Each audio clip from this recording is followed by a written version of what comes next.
માયા નીર નિહાળી નિષદિન મોહ ચકર ચડાઈ, વમન કરાવે વારે વારે, ખાધું કરે છે ખુવાઈ.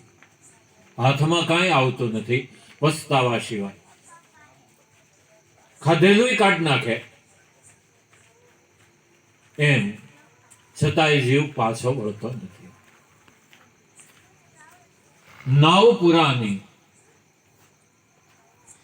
આ દેહરૂપી નાવ છે ને એ બહુ જૂનું છે.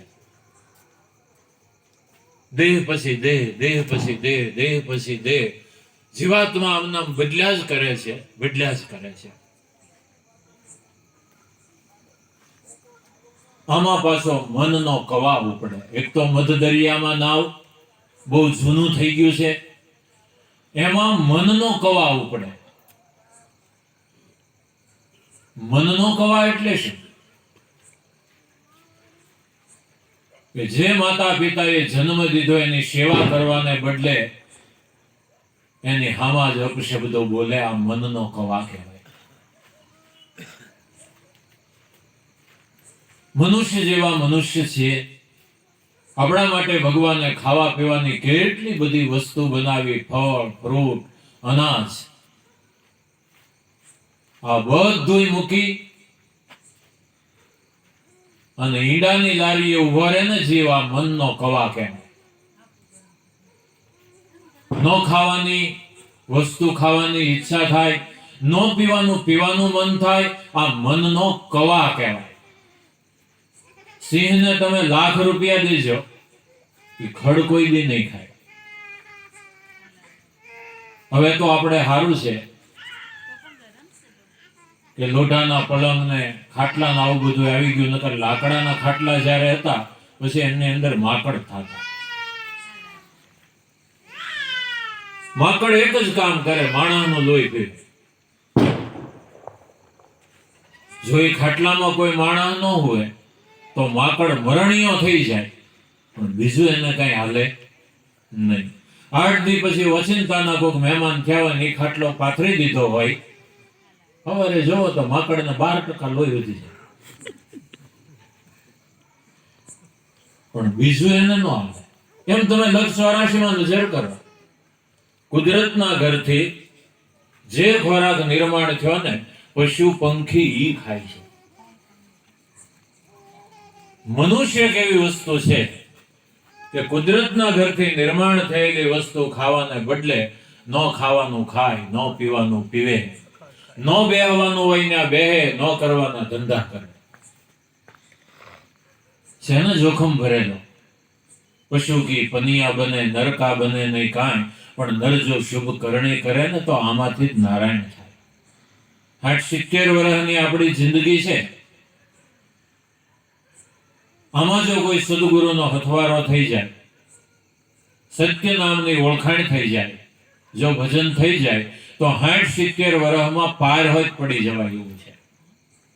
અને જો કોઈ આ યોગ ન થયો તો 60-70 વર્ષની જિંદગીમાં એવડું કર્મ બંધાય આપણા હાથે કે 84 લાખ યોનિમાં ભોગવવા જાય ને તોય ખૂટે નહીં. મનુષ્ય જન્મ જેવી ક્યાંય મજા છે? પશુ થાય, પંખી થાય, ઠંડી હોય તો ખીલે બાંધ્યું બાંધ્યું જ ખાવાનું. ગરમી હોય તો આપણે પંખો કે એસીમાં હોઈ જાય, પશુ પંખીને આવો કઈ વારો ખરો? અને કરમ છે ને એ આપણા મનુષ્યથી જ બંધાય છે. કોઈ પશુ પંખીની યોનિમાં ક્યાંય કરમ બંધાતું નથી. આપણે હાલ્યા જતા હોય ને શેરીમાં ગાય મળે કે ખોટીઓ મરે, આપણને શીંગડું મારે, કઈ વાગી ગયું તો ખોટિયા ઉપર કે ગાય ઉપર કે ભેંસ ઉપર કરટ થાય.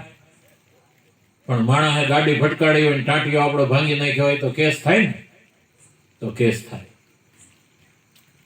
તો સમજાય એવું જ છે કે મનુષ્યથી જ કર્મ બંધાય છે. ઓલ્યા બધા જે દેહ છે ને એ મનુષ્ય જન્મમાં જે આપણે ભૂલ કરી એ હપ્તાના દેહ છે. એ હપ્તો ભોગવવા જવાનો, એમાં સારું કે મોડું કાંઈ નહીં, એ ભોગવે છૂટ્યો. તો આપણને અત્યારે એમ લાગે કે મનુષ્ય સહી અત્યારે થાય એ બધું કરી લ્યો, આમાં કોણ ભાળે છે, એવું કાંઈ નથી. એ તો ભોગવે છૂટક્યો જ છે. કુદરતના ઘરે છે ને મવાળો શિરાય છે ને અંધેર નથી, દેર છે, સમય આવે ફળમાં. તો 84 લાખ યોની ભોગવવા જાય તો એ ખૂટે નહીં. એવું કર્મ 50-60 વર્ષની જિંદગીમાં જીવ બાંધે છે. અને ડાયો કેમ કહેવાય? આપણે ડાયા કહેવાય? આપણે આપણું હારું ન ઈચ્છીએ કે ડાયા કહેવાય? જગતની દ્રષ્ટિએ તો આપણે સારા બંગલા બાંધી દઈએ, ગમે ત્યાંથી ધન કમાઈ લઈ, કોકને છેતરીએ, ન કરવાના ધંધા કરીએ તો જગત તો ડાયા કે જોયું હમણાં કાંઈ નહોતું, કેવા બંગલા બાંધી દીધા, કેવી ગાડીઓ ઘરમાં, ફ્રીજ ને એસી ટીવી, નામ તમારે કેટલા ભેગું કર્યું, પણ ક્યાંથી કર્યું, કેમ કર્યું? સાચું ખોટું જોયા વગર થડકલા કર્યા છે. ભોગવવા તૈયાર જ રહેવાનું છે, ભોગવવું જ પડશે, ભોગવા વગર છૂટક્યો નથી. અને નિયમ છે કે ડાબો હાથ અગ્નિમાં પડે ને તો ડાબો પડે બળે, અને જમણો પડે ને તો જમણો બળે. કહેવાય શરીર ન જંગ. આખા ઘર હાટું આપણે કમાતા હોય, પણ હાસું ખોટું કઈ કમાઈને ભોગવવાનું આપણે એકલા જ છે. કેમ જીવવું એ આપણે જોવાનું. તો નાવ પુરાની ચાલત ડોલત, આમાં મન પવન કવાધારી. એક તો પુરાનો નાવ છે, ક્યારે આ નાવ ફાટી જાય તૂટી જાય કાંઈ નક્કી નથી. નાવ જૂનું થઈ ગયું છે, આપણને નવું લાગે કે હજી તો 25-30 વર્ષ થયા, હજી એમ થોડું આ શરીરને કાંઈ થાય. કે આપણે એવા ઘણા સમાચાર રોજ નથી સાંભળતા કે હાજે આપણે હારવાર હોય, આપણે હારવાર દુકાને પાન માવા ખાતા હોય, સવારે સમાચાર આવે કે તો એટક આવી ગયું, કોઈ ગયા ઘડીકમાં. તો આમાં કઈ એવું નક્કી છે કે અમુક જિંદગી આપણી જાશે પછી જ આપણે ભજન કરશું ને અત્યારે હમણાં ગમે એમ કરો તો હાલે, એવું કઈ નક્કી છે? ક્યારે વયું જવાનું થાય કાંઈ નક્કી નથી. માટે કલ કરતાય આજ કરી લે, આજ કરતાય અબ. આ શ્વાસ છે વાટના વટાવડા, જો નીકળી જાય તો કરેગા કબ. આ શ્વાસ અંદર આવે છે, બહાર જાય છે. આ જ્યાં સુધી આ હાલે છે ને ત્યાં સુધી આપણી દુનિયામાં બધી જાહો જલાલી છે. એક વાર શ્વાસ 12 આંગળ બારો ગયો અને જો પાછો ન આવ્યો એટલે આપણે રામ બોલો ભાઈ, રામ છે.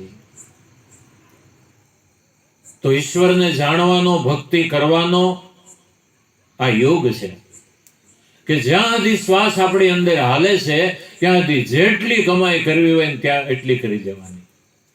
કબીર સાહેબ કે કર શ્વાસ કી સુમિરની, જપ જંપાનો જાપ, પરમ તત્વનું ધ્યાન ધર, આ સોહમ આપો આપ. આ સોહમ પરોવી પવન મેં બાંધી મેર સુમેર, બ્રહ્મગાંઠ હૃદય ધરી તો इस विध माला फेर. આ માલા હે નિજ શ્વાસ કી, ફેરેગા કોઈ દાસ. અને જો આ માળા ફેરવતા આવડી ગઈ તો 84 ભટકે નહીં અને કટે કરમ કી ફાંસ. ઓલી માળા જે આપણે ફેરવીએ ને એ તો પ્રતીક છે, મર્મ કઈક જુદો છે. માળા ઋષિ મુનિઓએ આપી અને એને આપણે ગૌમુખીમાં રાખી અને ફેરવતા હોય. કોઈ પૂછે કે માડી આ શું કરો છો? માળા ફેરવું છું. પણ તો બહાર રાખો ને, આને આવી વાંકી કોથળી હું રાખી, માળા નજરાઈ જાય છે કે ના ના નજરાઈ તો હું જાય, પણ માળા ગુપ્ત છે ને એટલે આમાં રાખી. હવે થેલી ખબર પડી ગઈ, અંદર માળા છે એ આપણને ખબર પડી ગઈ, હાથ ફેરવે છે એ ખબર પડી ગઈ, તો આમાં ગુપ્ત તમને શું લાગે? આમાં કઈ ગુપ્ત રહ્યું? ગુપ્ત કરતા આને ગપ માળા કહેવાય. 3 પારા અંદર ફેરવવા હોય ને તો કોઈ ભાળે જ નહીં. 4 હબકાવો તોય કોઈને ખબર ન પડે, ઘડીકમાં માળા પૂરી. પણ એક માળા ગુપ્ત છે, એ આપણી અંદર ફરી રહી છે. એક શ્વાસ આવે છે અને એક શ્વાસ જાય છે. આ 2 પારાની માળા આપણી અંદર જન્મને તેદુની ફરે છે. આ માલા હે નિજ શ્વાસ કી. પણ આ માળા ઓળખાવનાર કોઈ સદગુરુ મળે તો આપણું કામ થઈ જાય. ફેરેગા કોઈ દાસ, અને જો આ માળા ફેરવે તો એને પછી કોઈ વેશ બદલવાની જરૂર નથી, કોઈ ટીલું કરવાની જરૂર નથી. બહારના કોઈ આચારથી ભક્તિ થતી જ નથી. કપડા બદલાવી ભક્તિ થઈ જાય તો હાવ હેલી ન થઈ જાય? તો ભવાયાને જ પહેલા ભગવાન ન મળે? કેટલો સરસ મજાનો રામાપીર થઈને આવે, હાથમાં ભાલું હોય ને આમ ને તેમ નામ, તમારે જાહો જલાલી હોય, હાજે માનતાઓ સડતી હોય, હવારે મારી ઘડી બકરામ હોય. થાય? જો એવી રીતે વેશ પહેરે થઈ જતો હોય તો હાવ ભક્તિ હેલી થઈ જાય. ભક્તિ વેશમાં નથી. ભક્તિ તો જે જગ્યાએ છે, સંતો કે જેવા કપડા પહેરો છો એવા જ પહેરો. કોઈ દેશ છોડવાની જરૂર નથી, ક્યાંય ભાગી જવાની જરૂર નથી. અમુકનું જેને ગુરુ મળ્યા આ વસ્તુ સમજાણી, એણે તો એવું કીધું છે કે દેશ ન છોડ્યા, વેશ ન છોડ્યા, ન છોડ્યા સંસાર, કે તમે કાંઈ ન કર્યું કે કાંઈ નથી કર્યું, કે તો તમને કેવી રીતે ઈશ્વર મળ્યા? કે સુતા નર નિંદ્રાથી જાગ્યા એટલે મટી ગયા સપના સારા. હુતા હતા ને એક ઊંઘ આવી ગઈ હતી ને એમાં સપનું આવ્યું હતું, જાગી ગયા, સપનું ઉડી.